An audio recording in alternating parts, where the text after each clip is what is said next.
ಇವತ್ತು ನಾನು ಮಂಡಕ್ಕಿ ಒಗ್ಗರಣೆ ಮಾಡೋದು ತೋರಿಸ್ತಾ ಇದ್ದೀನಿ. ಬನ್ನಿ ಅದಕ್ಕೆ ಬೇಕಾಗಿರೋ ಸಾಮಗ್ರಿ ತೋರಿಸ್ತೀನಿ. 1 ಪ್ಯಾಕೆಟು ಕಡಲೆಪುರಿ, 100 ಗ್ರಾಮ್ ಹಸಿ ಕಡಲೆ ಬೀಜ, 50 ಗ್ರಾಮ್ ಕಡಲೆ, ಹಸಿ ಕಡಲೆ, ಒಂದು ಸ್ವಲ್ಪ ಖಾರಕ್ಕೆ ಬೇಕಾಗಿರೋ ಒಣಮೆಣ್ಸಿಕಾಯಿ, ಒಂದು ಸ್ವಲ್ಪ ಕರಿಬೇವು, ಒಂದು 4 ಬೆಳ್ಳುಳ್ಳಿ, ಸ್ವಲ್ಪ ಸಾಸಿವೆ, ಸ್ವಲ್ಪ ಅರಿಶಿನ ಪುಡಿ, ಒಂದು ಸ್ವಲ್ಪ ಅಚ್ಚಕಾರದ ಪುಡಿ, ಸ್ವಲ್ಪ ಎಣ್ಣೆ. ಬನ್ನಿ ಮಾಡೋದು ಹೇಗೆ ಅಂತ ತೋರಿಸ್ತೀನಿ. ಈಗ ಸ್ವಲ್ಪ ಆಯಿಲ್ ಹಾಕೋಣ. 1 ಸ್ಪೂನ್ ಸಾಸಿವೆ, ಬೆಳ್ಳುಳ್ಳಿ ಹಾಕೊಳ್ಳೋಣ.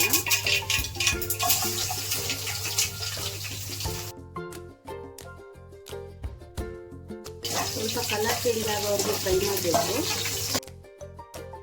ಒಣಮೆಣ್ಸಿನ್ಕಾಯಿ ಹಾಕೋಣ, ಮತ್ತೆ ಕಡಲೆಬೀಜ ಹಾಕೊಳ್ಳೋಣ. ಸ್ವಲ್ಪ ಹುರಿತಾನೆ ಇರಬೇಕು, ಇಲ್ಲ ಸೀದ್ಬಿಡುತ್ತೆ. ಕಡಲೆ ಹಾಕೊಳ್ಳೋಣ. ಕಡಲೆ ಸ್ವಲ್ಪ ಫ್ರೈ ಆಯಿತು.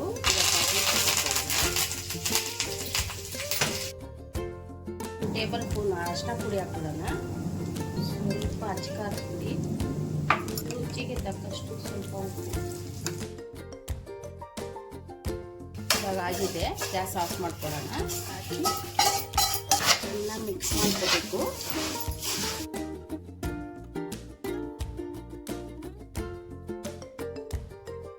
ಚೆನ್ನಾಗಿ ಮಿಕ್ಸ್ ಮಾಡಾಗಿದೆ. ಮಂಡಕ್ಕಿ ಒಗ್ಗರಣೆ ರೆಡಿ ಆಯಿತು. ಇದು ಸಂಜೆ ಟೈಮ್ ಟೀಗೆಲ್ಲ ತುಂಬ ಚೆನ್ನಾಗಿರುತ್ತೆ. ನೀವು ಒಂದ್ಸಲ ಟ್ರೈ ಮಾಡಿ.